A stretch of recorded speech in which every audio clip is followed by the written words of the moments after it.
All right. Hi, my name is Cloenica. I am in Texas, but I'm originally from Guyana, South America, Hmm. and lived in Canada for about 7 years, and in America, can't remember.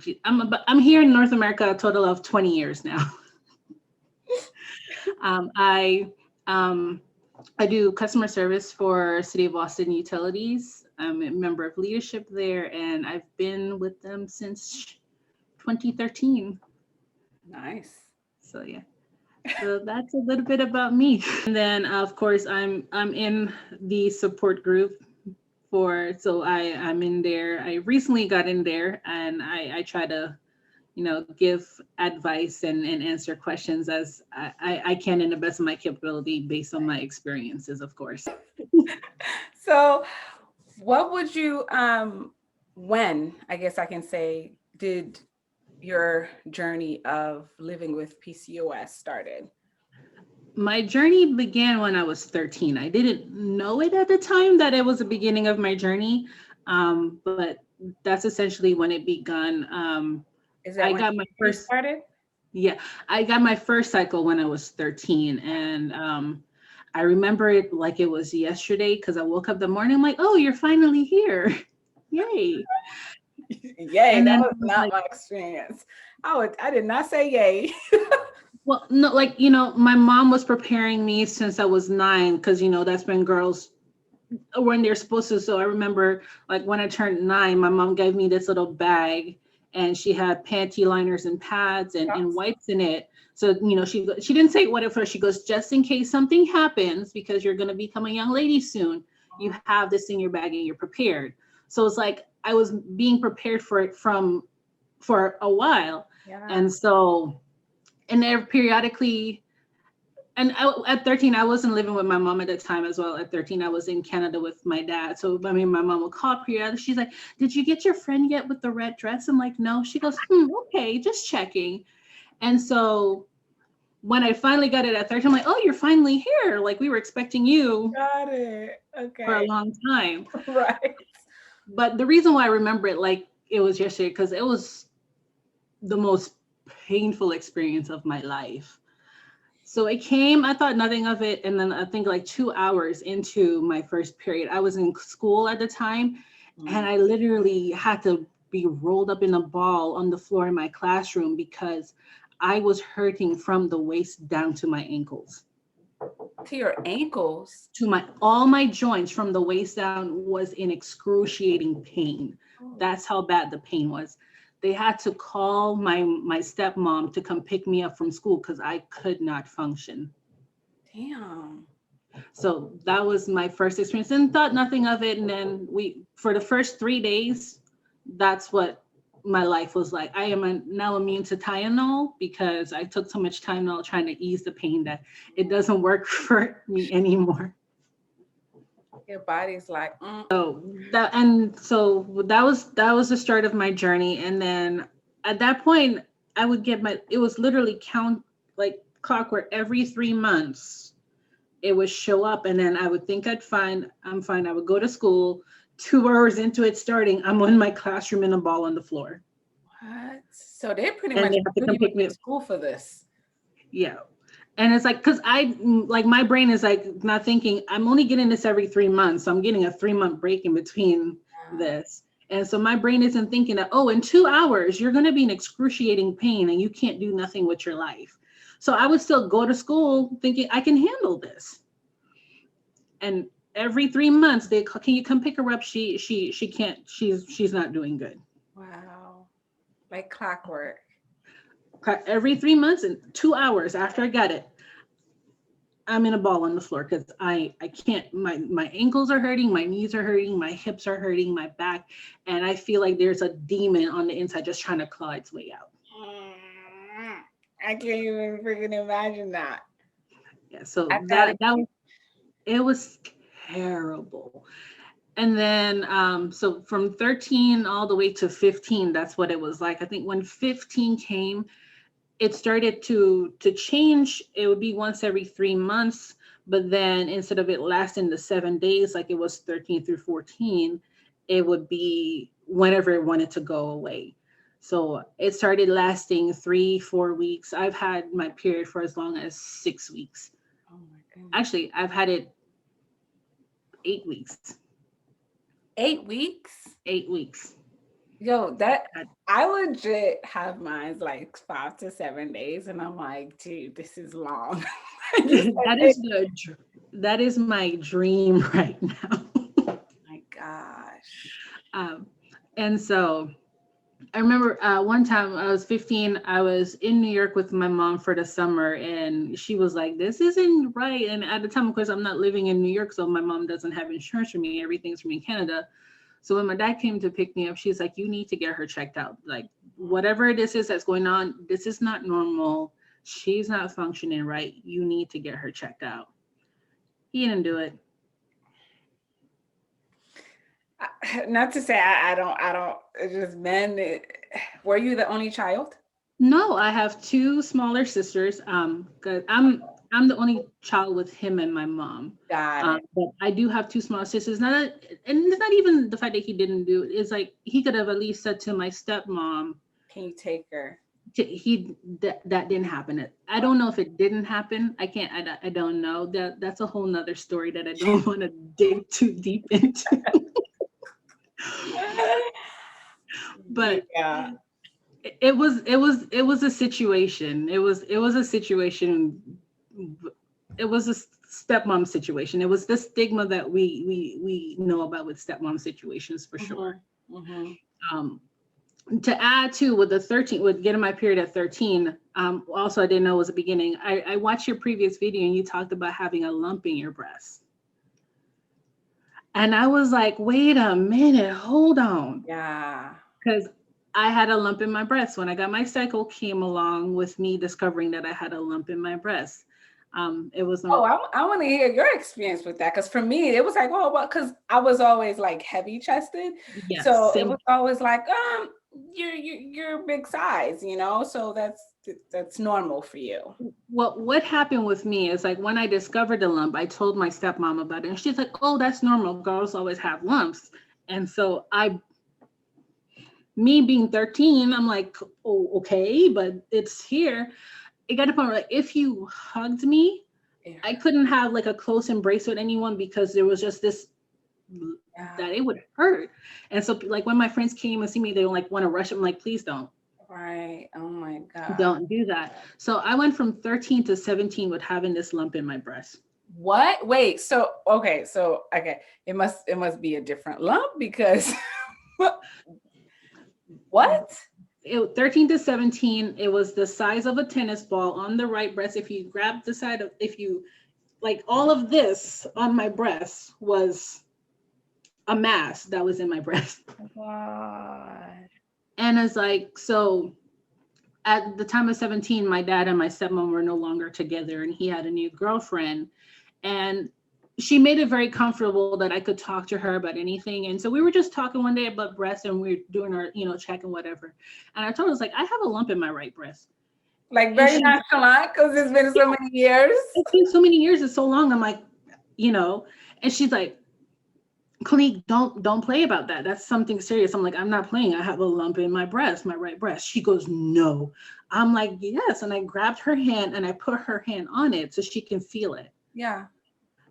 She turned pale. Oh my God. And she's like, this is not normal. And she went to my dad. He goes, did you know about this? And he was like, no. I was like, well, I told your ex-wife about it. Right. She said it was normal. So I think that was a Saturday that I was talking to her about the lump. That Tuesday, we had an appointment with my doctor. My doctor's like, I don't know what this is, but it's not normal. So about 3 weeks after that, we had a surgery booked because the specialist they referred me to, he's like, I don't want to take a risk of doing an autopsy on this. It's too big for us to even want to do that. We need to get it out. Mine was autopsy. Like it got to that point. But for me, it was like, if I did not go when I did, yeah, things would have went south, because at the time, and just like from back home, I'm Haitian. Typically we don't go to the gynecologist or get into that checkups. kind of Yeah. thing unless you're active. So because I wasn't having sex, I wasn't active. It was just like, what was the point? So when I finally, got married and started being active, that's when I went to the gynecologist. And then, for my yearly checkup, she's checking and she's like, there's a big lump here. Does it hurt? I was like, yeah, but my family doctor, It said it was normal. yeah. So I just never, she was like, can you please go get that looked at? As soon as I got it looked at, they rushed me an appointment to go get it removed. Yeah. Doctors was like, oh, how long? Oh my God. But they said, Yeah, and that's what, he said that thankfully at this moment it was benign. But if you had left this unchecked any longer, we don't know if that would have been the case. Exactly. Right. Now, also right before this lump discovery, I think like 3 months before that, my dad's girlfriend also, she was concerned about my bleeding because this is the time I had my cycle for 8 weeks. I was literally on my couch in the house. I missed about 3 weeks of school because I had no energy. I was anemic. I was just losing blood. Yeah, that's a lot. And she's like, no, no. And so that was the time I had my first ultrasound. So from 13 to 17, I'm just like, everything is out of whack. Like, what the heck is going on? My dad is like, oh, and so thankfully for his girlfriend. First daughter too. Mm-hmm. I don't think he even knew, but he could have said something to his. He had 6 sisters. He knows. Oh, then okay. Then we'll leave that conversation for another Zoom call. Then 6 sisters. So it's not like he's a stranger to how the women. He had 6 sisters. Okay. Anyway, so yeah, so she's like, something is not right. We need to. So that's when I had my first checkup because something's not right with her. Mm-hmm. Now they did blood tests on me, didn't tell me anything about the blood test, and then they did an internal ultrasound. They said, oh, your ovaries look like you have a pearl necklace on it, but never went into detail of what that meant. Heck? What was this, Canada? Yes. Never went into detail of what that meant. And it's like, here, to help with your cycle being irregular, here, we're going to prescribe you some birth control pills. That's all. So here I am now. So I'm taking these birth control pills. And if we know anything about Yaz now, that's not the best recommendation to give to anybody. They gave me Yaz. So with Yaz now, it didn't even help control my cycle. So I was now having sporadic bleeding with Yaz, and then I started experiencing acne. I didn't even have acne as a teenager until I started taking Yaz. And then I started having like the 1 or 2 hairs show up on my chin. Right. So this is all before the surgery. These all started happening. So when we came close to surgery date, there's like, whatever you're taking, medication you're taking, stop taking that. Just to be on the safe side, stop drinking dark soda, stop eating chocolate. Because they don't know what's causing it. I wasn't drinking dark soda at the time anyways, because I was super healthy. So what we thought, Because I wasn't really into sports. I was doing track, I was doing soccer, I was weightlifting. So I was in dance. So I was super healthy on the outside, physically wise. I looked like I was super healthy, but the inside I was spiraling. And then to add to all of that with the anemia and all of that stuff, I started to become depressed because I'm losing so much blood. I don't know what's wrong with me. And I'm still not tying the depression to the side effects of birth control or PCOS, because I still didn't know I had PCOS. So at that time still. I was spiraling and I didn't even know it. Like I was still a very nice person to deal with, but I remember like making sly comments to my dad girlfriend one time, and I'm like, wait a minute, this is not like you to talk like this. This is not me. This is not me. And here. I still didn't know. So by then, how old are you now? I was still 17. Okay. So 17 was like the magic year of everything is just messed up. Mm-hmm. So right before my surgery, I stopped taking the birth control pills because it wasn't even helping. And then I have to go into surgery anyways. So after the surgery, I could not lift my right arm to really do anything because we have to let it heal. It didn't want stitches. So I couldn't lift my right arm. And I had long hair at the time.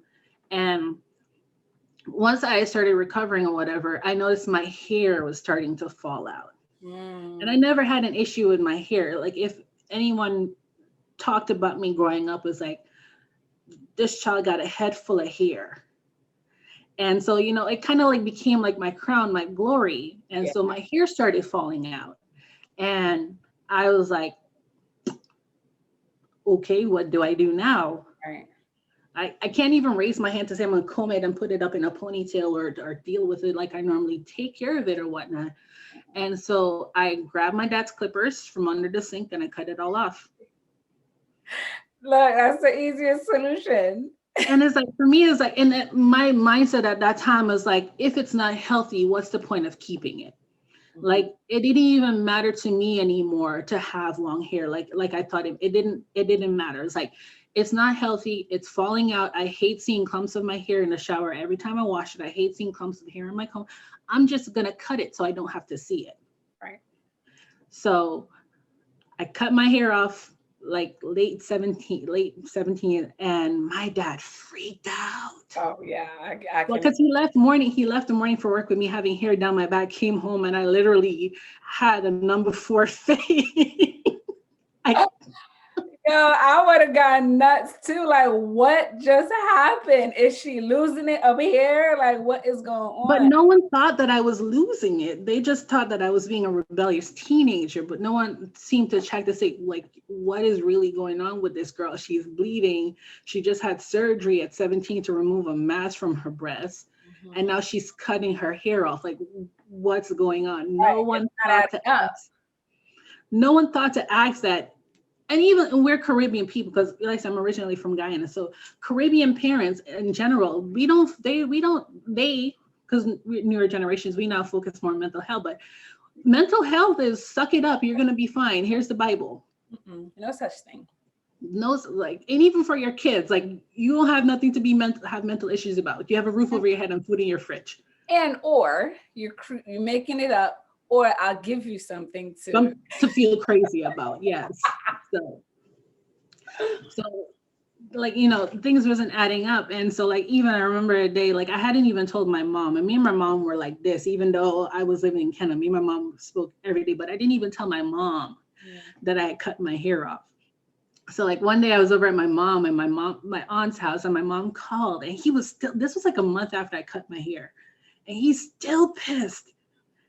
And so he came up to me like, he's like, did you tell your mom what you did to your hair? Did you tell her what you did to your hair? Did you? She's like, what you did? I'm like, I cut it off. She's like, oh, okay, it's here. It'll grow back. Like, she was fine, but he was still pissed. Yeah, when I cut my hair, it wasn't for that reason, per se. But when I did, everybody, like people that were in family, everybody went off and was like, are you crazy? Your hair is your umbrella. You know how many people are looking to have hair? I'm like, dude, it's gonna come back, okay? But like for me, where I became spiteful with it, because it was entertaining for me how upset he was of what I was doing with my hair. So I could have very well keep my hair growing after the first time cutting it off, but I enjoyed the freedom and the enjoyment that it gave me to see him mad about my hair. Every 2 months, like clockwork, I went to a barber to give me a shave off. Straight savage. Gosh, Cloenica. It was like my one piece of enjoyment during all the mess that was going on at the time. And I was like, he's like, I don't understand why you keep cutting your hair. I'm like, I told you, I don't want long hair anymore. Every short hairstyle you can think of, I have had it. I've had it. When I first cut my hair, I did that too. Yep. I was like, it was freeing. I didn't start growing my hair until 4 years ago, because my daughter asked me to. She was 2. Oh. Like I had attempted between times to grow it back, and once it got to a certain length, like they got to that awkward length, I'm like, I don't like this awkward length, and I cut it again. But when she was 2, she's like, Mommy, I want you to have long hair like mine. I'm like, okay, baby. So I did one last cut January of 2018. I cut it all off, and then I just left it, let it grow. Yeah. But it was just easy for me because, like I said, I didn't have to see clumps of my hair in the bathroom or on my brush or anything. I didn't have to deal with seeing that shedding because it was so short that I didn't have to care. So that's like the hair cutting, the symptoms that because I didn't, still 17, I still don't know I have polycystic ovary syndrome. So I'm just masking my symptoms and trying to deal with it. It wasn't until I was, it wasn't until I was 18, because I didn't even know there was a name for it. Google was now getting to pop off. So it's not like Google was a search engine that it is today, you know. Wait, hold on. How old are you? I'm 30. Why are you talking like? But no, like when you but no, Google was not popping like it is now. Like Google, like when I was 17, 16, 17, Google was not. You legit made me feel like you were so much older by that line. I was like, wait, what is she talking about? Wait, how old are you anyway? I'm only 30. I just turned 30 last November. But like, you know, even Google may have been popping off over here in the States, but we had Google.co. Right. Google.co was not. Google was a tool for homework. That's how Google was positioned to us. And so, you know, Google wasn't popping. So let me Google irregular bleeding and seeing, and, you know, WebMD wasn't popping like that back then to let me diagnose myself or something like that. Remember, you was in Canada. I didn't know that difference was, you know. Yeah, even TV stuff that we get over here, they still don't have it like that over there. Got it.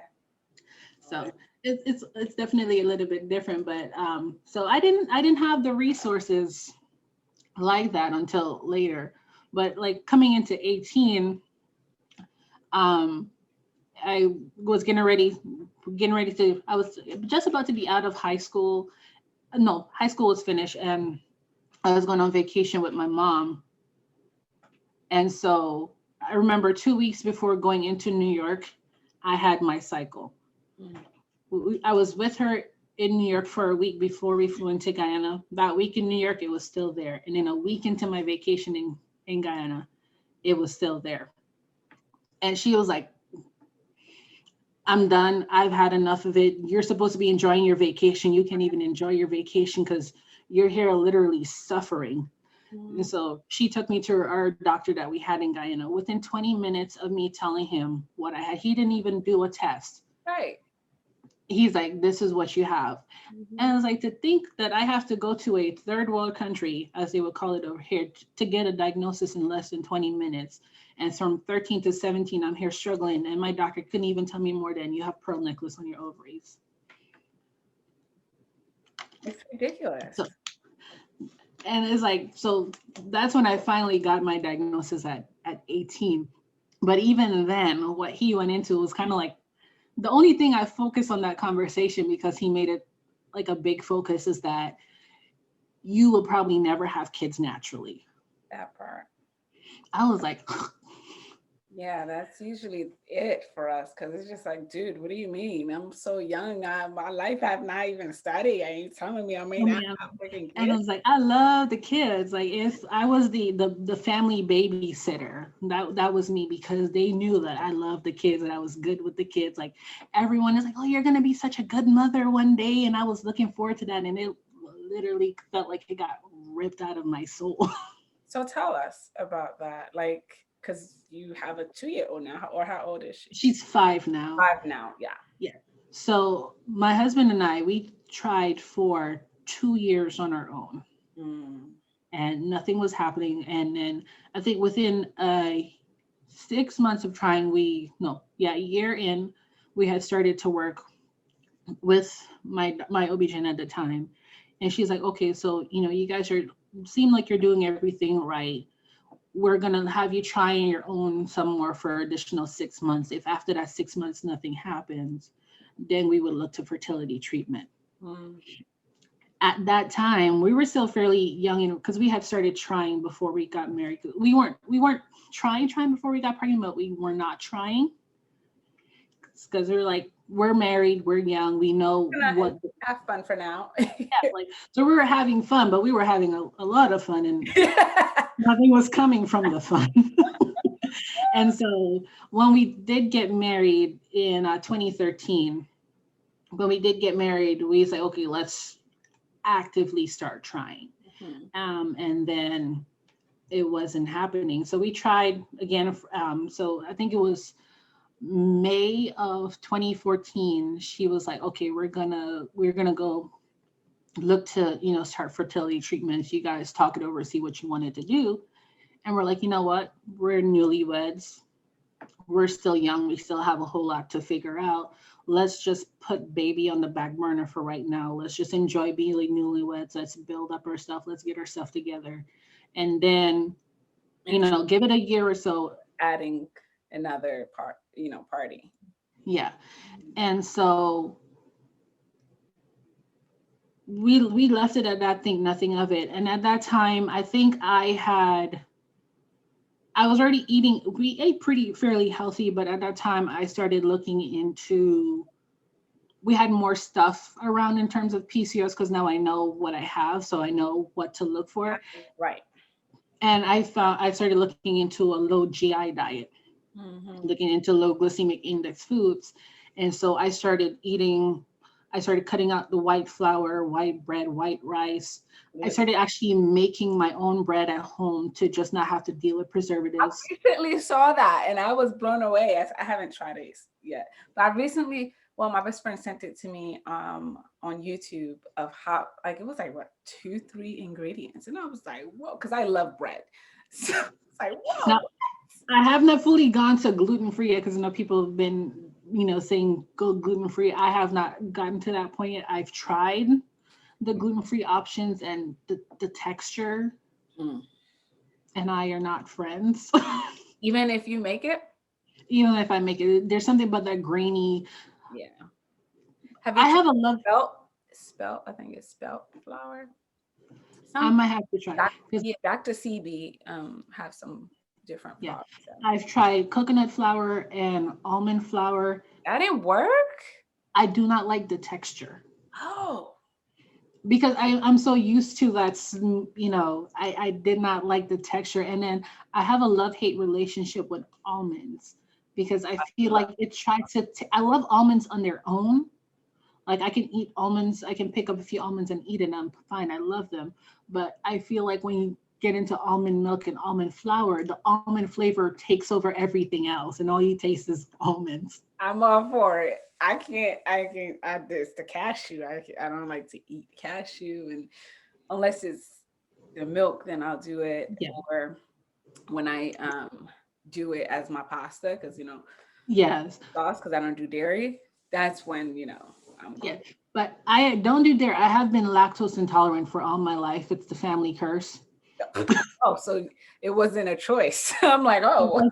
It was not a choice. So when they go dairy free, I'm like, I've been doing that. That's nothing. Gotcha. So I've been dairy free. I thought the curse had skipped me because from all the way up until 18, I had no signs of being lactose intolerant. And then when I turned 18, it was like, here you go. Boom, you got it. Hi, I'm here. You thought you missed me, but nope, I'm here. But like almost everyone on my dad's side of the family is lactose intolerant, so it got me. And so I've been dairy free since I was 18. So that didn't affect me much, but I'm still working on the gluten. Even so with gluten, like I said, I just got back into making my own bread. So I use unbleached flour to make my bread, and I do it at home, so I know exactly what is in there. And but I forgot where we were. Having kids. Yeah. So yeah, after we decided we're not gonna actively try anymore, I was like, you know what, we're good. So I started trying this low glycemic diet and just eating the fruits that are recommended, eating the vegetables that are recommended, cutting out the white flour, white rice.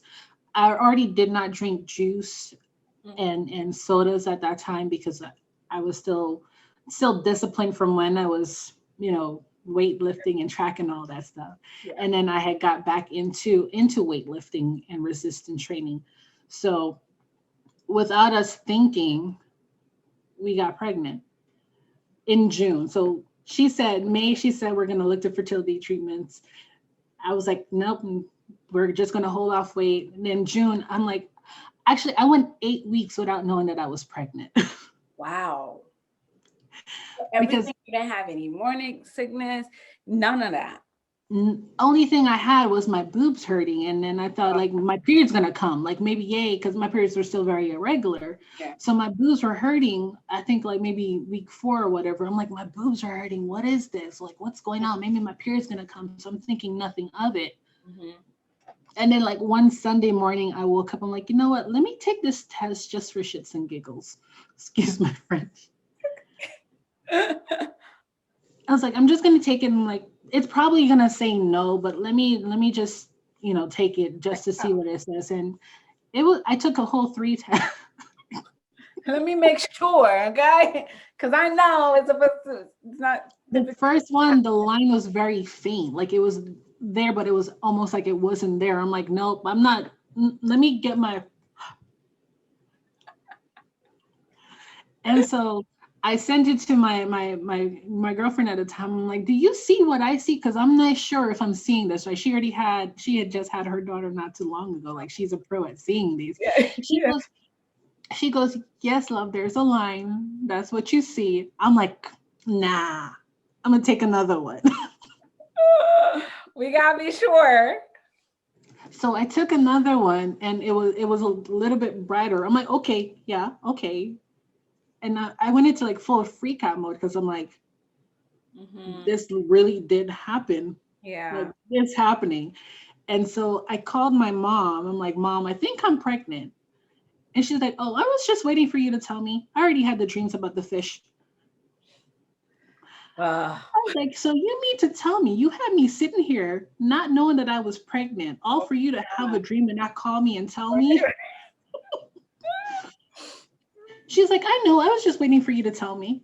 I was like, fuck.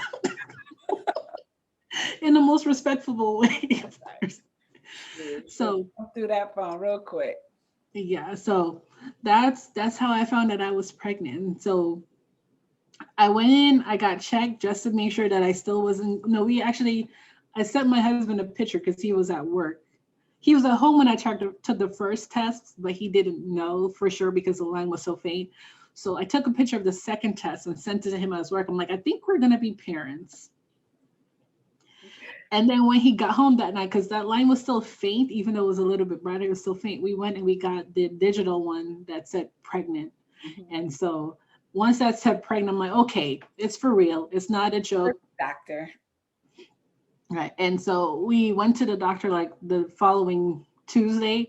And she's like, yes, honey, you're 8 weeks pregnant. And I was like, so that means when I went to you in May, I was already pregnant and I didn't even know. Exactly. And the sad thing is the morning sickness didn't come after I found out I was pregnant. But it was weird. And I should have known at that time that my child was going to be my child. Every morning, like clockwork, I had to brush my teeth 2 times. The first time I brushed my teeth, the smell of the toothpaste made my stomach upset and I would throw up. And then I have to brush my teeth again. And then I could not drink water if it did not have ice cubes in it, because then I would be sick. Wow. And so that was primarily, I had to eat every day at the same time. If I didn't, I'd be sick. Clockwork. She put me through it with being sick. And then I think from week 10 of my pregnancy up until I pushed her out, she gave me heartburn. Dang. She's like, I said, if I did not drink my water the way she liked it, you're sick and heartburn. Dang. I remember and then to add to that now, I think I don't even remember how far along I was, but then I was at work one day and I started bleeding and I freaked out because I'm like, I worked really hard for this baby. Right. Like this blessing is happening to me despite me being told it would never happen to me naturally. And I'm not, I freaked out. And so we ended up getting, I ended up getting diagnosed with placenta previa. Um, And enlighten so essentially my Jesus, like my placenta, I couldn't even remember the name. My placenta was sitting over my uterus. It was blocking the way. And so that's what the bleeding was coming from, because where the placenta was sitting. And so if it didn't move from that position, I would have eventually, if it didn't move, I would have had to get a C-section to deliver her, because she wouldn't have been able to get out. Got it. Thankfully, it did move now, but with this complication, it came to me having weekly ultrasounds. I think from the second trimester all the way to the end, I had to have an ultrasound weekly to Sure. track my placenta. Yeah. Now, due to this blessing of having these weekly ultrasounds, I found out at 12 weeks that we were having a girl. Aw. There's like, we can't say for sure, but most likely it's going to be a girl. I'm like, oh man, I really wanted a boy first, but it's a blessing nonetheless. So I'm still grateful. Yeah, sure. From not knowing if you're gonna have any kids to look, anyone is fine. I'll take Okay. it. Thank you, Jesus. Hallelujah. Right. So, but then at 17 weeks, we got it confirmed for sure that she was indeed a girl. But that's the ultrasound that I should have known that she was going to be trouble, because she's literally in there throwing up gang signs. She was like, Get ready for me. I should have known. She is spicy and feisty. Uh-huh. That's you messing with your dad. That's what you get. It's payback. It's payback. So that's how we got pregnant. And then, so within that time too, I didn't move cities, because we ended up, my husband and I, we were both working in Austin, but we were living in Temple. So we ended up moving cities to be closer to our job. And with that, I changed my doctors, because it was about a 2-hour drive, an hour and a half drive, depending on traffic from the two cities. So I got a new doctor in Austin, and she primarily was helping me through my pregnancy and so on and so forth. So after having my daughter, I decided that I needed to make sure my body was regulated. Still not looking into the effects of birth control. Yeah. And so I decided to go with Nexplanon, the arm implant. That was the worst decision of my life. Really? The worst decision of that, and NuvaRing, worst decisions of my life. I had my daughter in March of 15, and I got the Nexplanon implanted in April. I thought the effects that I was having, like the first month of having it in, I thought they were still me going through postpartum and my body is just regulating. But for the 2 years that I had that thing in my arm, I had night sweats every day. I would wake up completely drenched. My side of the bed was drenched for 2 years. Every night I had night sweats. Every day I had hot flashes. I'd have been like, all right, I'm done. I don't want to take it out. Then to add to it, after I had when I got pregnant, I was 209 pounds. I got up to 231 at 9 months pregnant. I was 231. I left the hospital at 213. And so I had pretty much lost all the baby weight before I even left the hospital, because I stayed fairly healthy. She was an 8-pound, 12-ounce baby. But, and I think even before I had gotten, the day of me putting in the implant, I had gotten back to 210. So I was doing good with weight. On Nexplanon, I went back up to 231 pounds. And that was while breastfeeding and everything like that. And I was like, there's no reason in my life for me to have the weight I had at 9 months pregnant. Right. With me having a fairly balanced diet. Yeah. And I was like, what? And then at that time too, I thought it was postpartum depression, but it was worse than that. So on that birth control pill, I actually tried to run my car off I-35. I was in my car and I was thinking about it. I was like, maybe I should just end it. And I was like, something is not right with me. Something's not going on right. I don't know what it is. And so I went and I had her take it out. I was like, before having her taken out, I looked up other birth controls that may be a good option for me. I YouTube other girls with like different birth controls, what might work for them. And a lot of girls were saying they had really good with NuvaRing in terms of it balancing their cycle. And when they got off of NuvaRing, within a month, they were able to get pregnant. I was like, okay, maybe NuvaRing will be a good help for me. It'll regulate my cycle and it'll get me really good. It did not regulate my cycle because it never showed up. And then the estrogen and NuvaRing in me did not agree at all. NuvaRing, I got really depressed on NuvaRing. I didn't recognize myself, and that was the second time that I was sitting in traffic and I thought I could just close my eyes and let the car roll.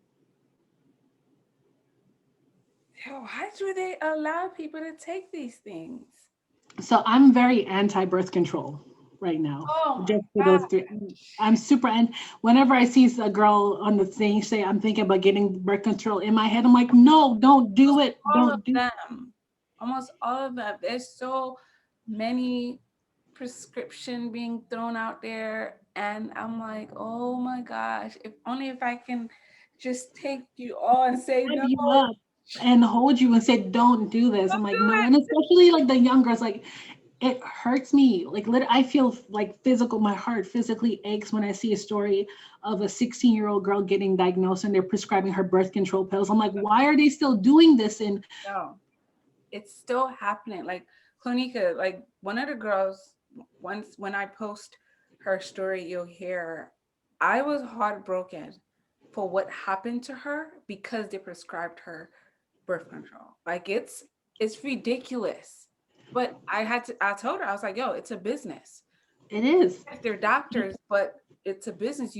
It boils down to your nutrition and you really knowing your body and taking care of your body, taking control of your body and put it in your own In hands. your own hands. Exactly. Because And at that's the like, end of the day, it's just or even what baffles me is like when you go to a doctor and you say you have polycystic ovary syndrome and they look at you like you're speaking a foreign language. now mine told that she knew what the hell it was. It was birth control. I'm like, no. No, no, no. Mm-mm.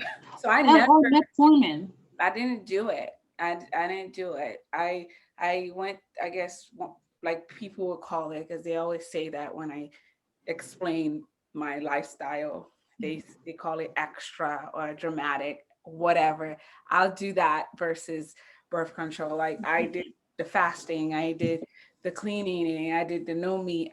I went that route because I Yeah. rather feel good in the process versus everything else that comes with it.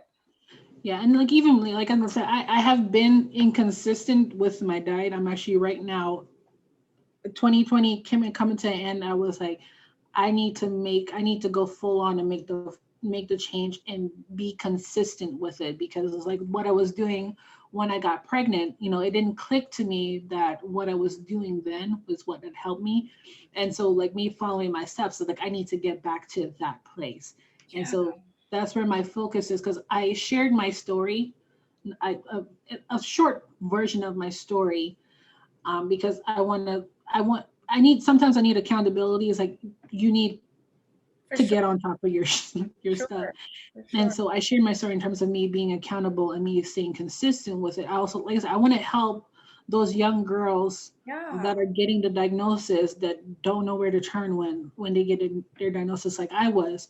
I want them, if they say how to deal with PCOS naturally, they can search it on YouTube or search it on Google and they can find resources and find videos and find meal plans and They diets can that can find help. your story once I post it. Because you were diagnosed really young. Me, I wasn't, well, okay. Yeah, I wasn't diagnosed, but of course the symptoms were there. But Yeah, you've been going through it for a minute. And it was just like, no, it's not all about the prescription. Because it really the isn't. prescription comes, they say it's supposed to balance things, and then you're freaking wanting to end your life. No, thank you. Yeah, like Got a after life. that I second still got a incident, whole life. yeah, after that incident, I literally drove to work crying. And I sat in my car for a little bit and regrouped myself before going into work. And I came home that day from work, and that day I took out my NuvaRing that I had in, and the other two that I had sitting in my fridge waiting for me. I threw them out, and I told my husband I am not doing birth control anymore because I had to take like inventory of my life. I was like, I have a good job. I have the daughter that I didn't think I could have. My mom is healthy. My mother-in-law is healthy. We have a good roof over our head. We have, food. There is nothing going on in my life right now that I should be feeling this way. Right. Right. And it's like the only thing that I could think of to eliminate my life that was altering the way that I feeling was a thing that was altering my hormones. Right. Right. It's the thing that's not supposed to be in your body, in your Yes. system. The foreign object. Right. And so I made it as like I am never going on birth control again. I actually stopped going to that doctor because it's like I feel like she's like, here, take this, but she never actually sat down with me and talked about treating my PCOS. It was just treating my symptoms. I'm like, so I stopped going to that doctor. I've seen a lot of the women within one of the groups on Facebook. That's every time, even the foods they would recommend, everything. I'm just like, yo, how is this supposed to help you long term? This is Yeah. this is not supposed to be a quick fix thing. Like, No, this is it is especially if you literally don't a have lifestyle kids yet. change. Yeah, it's a Especially if definitely lifestyle change. Even like for me, I remember my new doctor that I'm working with, she's been the best doctor that I've had thus far, but I'm even still looking for a more natural based doctor that may be more hormone focused. But even her, like she's been really good. But when I first met with her and we did a hormone test and everything, she's like, here, let's start you on metformin. I took metformin for a week and then I threw it away. that's another famous one I've been hearing about a lot. I threw it away. The side effects that I was having from metformin, I was like, I'd rather deal with my PCOS side effects over dealing with my PCOS side effects and this. Like, oh my gosh, you're not supposed to make it worse for me. I'm trying to make my life easier here. I'm trying to live a better life. I'm trying to heal myself. You tell me I'm good. I was like, I threw it away and I told her, it's like, I'm not taking that anymore. Yeah. And then she's like, well, she was the first doctor that actually went over the risk with me in terms of cancers and stuff like that. So I was like, thank you because no one else has ever had this talk with me. Thank you for having this discussion with me. But I'm going to work towards healing myself. I was like, I'm going to, do my diet and exercise. I'll take my supplements, but I'm not taking metformin. Trust me when I And tell it's, you, you don't need it, because mm-mm, I was one of those that were borderline cervical cancer, and I did not take their stuff.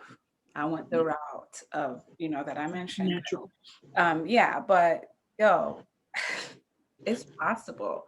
It Yes, is. it's a longer route, but it's possible. And you get to feel so much better in the process. You really do and for me, like I was raised super Guyanese for a really long time. And so it was like for me, I was so used to like the Guyanese vegetables, the Caribbean vegetables and whatever. So I like to say I would try everything, but I was still very picky with food. I was reluctant to try like kale and collard greens and stuff like that. I'm like, give me my we call it belange, like give me my eggplant, give me my karila, give me those stuff. And I eat that all the time. And but you can't. And I was like, so it's like, let me look into things that can truly, really help me. And so Google has become my best friend.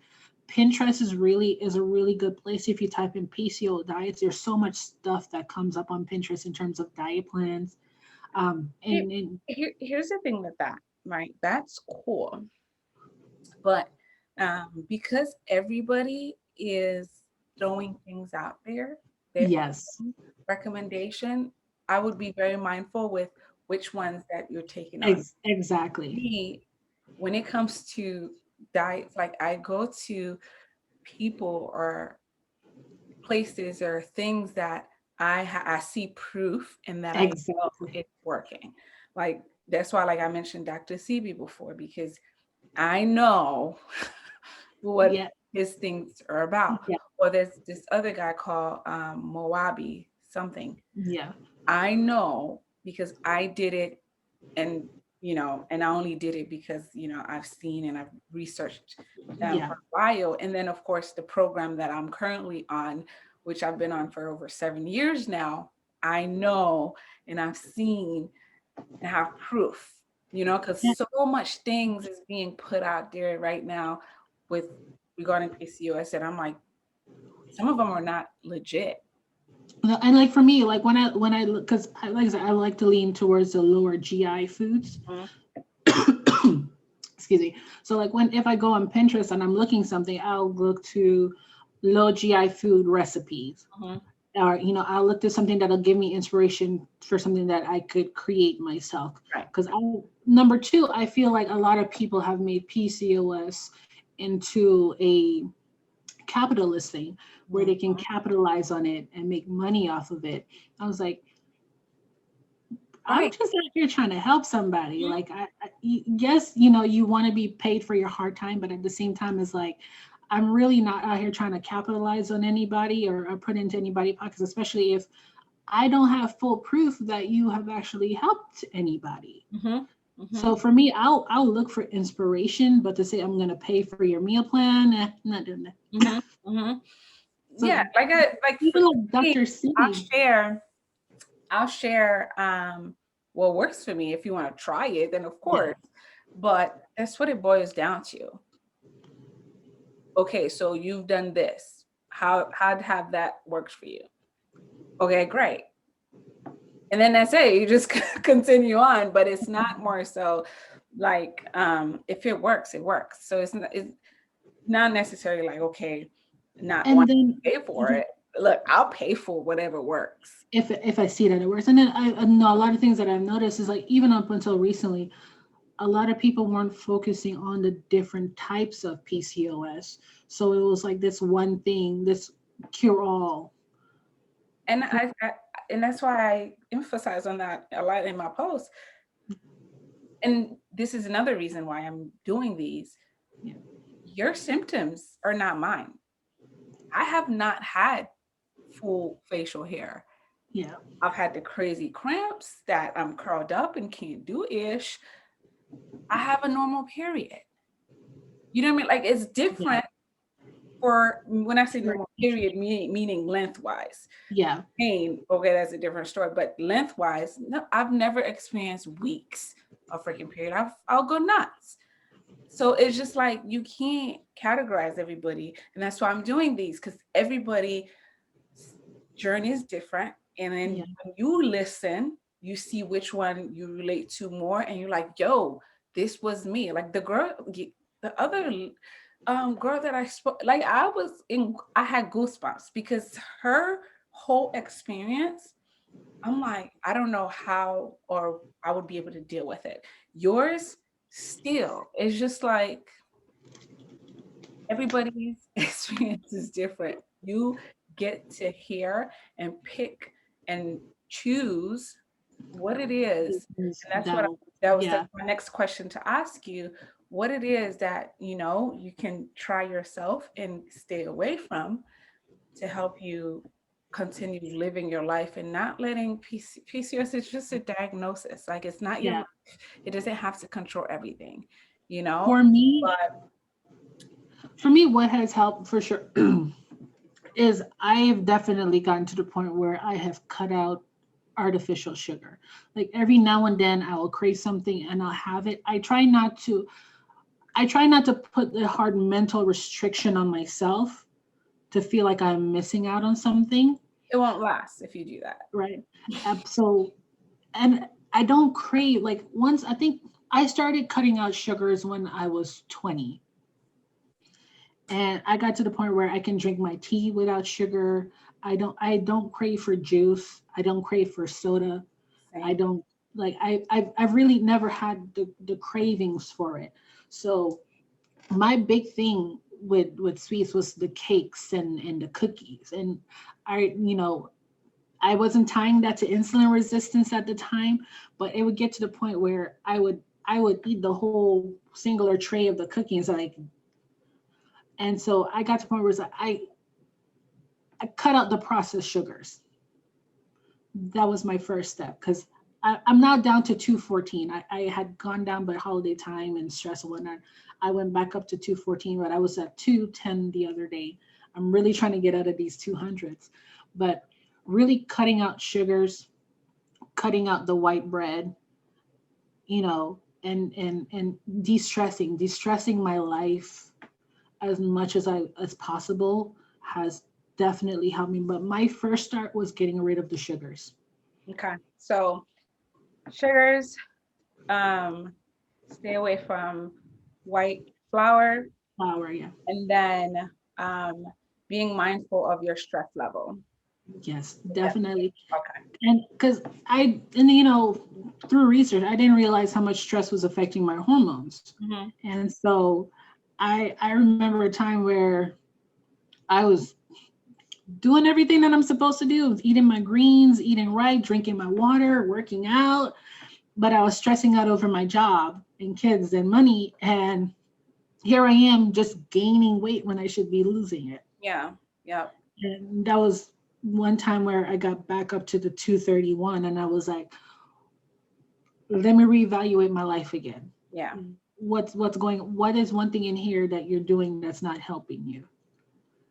Totally. And so I try to minimize my stress as much as possible to and it also helps get me in a better mindset. With me minimizing my stress and learning how to deal with it, it helped me become a better wife and a better mother because I'm not transferring my stress onto my family members. Sure. And so a lot of times, and even just stressing out over PCOS itself is driving you into that cycle where you don't have control over it. Yeah. Yeah. Definitely. And then another thing is just like eating your vegetables, like, you know, it's How do simple as you eating say? your vegetables, eating your greens. Like, we tend to have, a lot of women with PCOS either vitamin D deficient or magnesium levels are really low, stuff like that. Eat your greens. Yep. It's as simple as it sounds, but so sometimes depending on where you're from, what you're used to, it's It's hard. And I little. was there. So Like, I like I would, said, yeah. So it's little by little, taking those small steps, one at a time, right? Just one at a time. If you want to one at focus a on one, maybe it's the stress.